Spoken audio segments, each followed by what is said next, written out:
my name is Madison, and a lot of you subscribers have requested to how you make different kinds of noises with your mouth and hands and everything like that.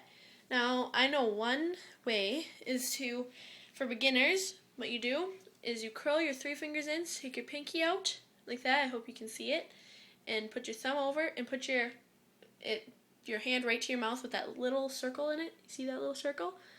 And what you're going to do is just say girl. All you have to do is say girl.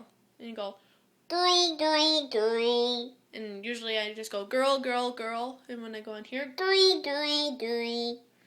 and then once you get better, all you have to do is you don't have to use your hands at all. You just have a little space in your lips right here, not in the sides, just in the middle of your lips. And you go girl, girl, girl. And one of my friends showed me that if you say gurgle with your hands like this, then I guess it makes a noise like this. Doody, doody, doody, doody. Thanks for watching. Subscribe. Bye.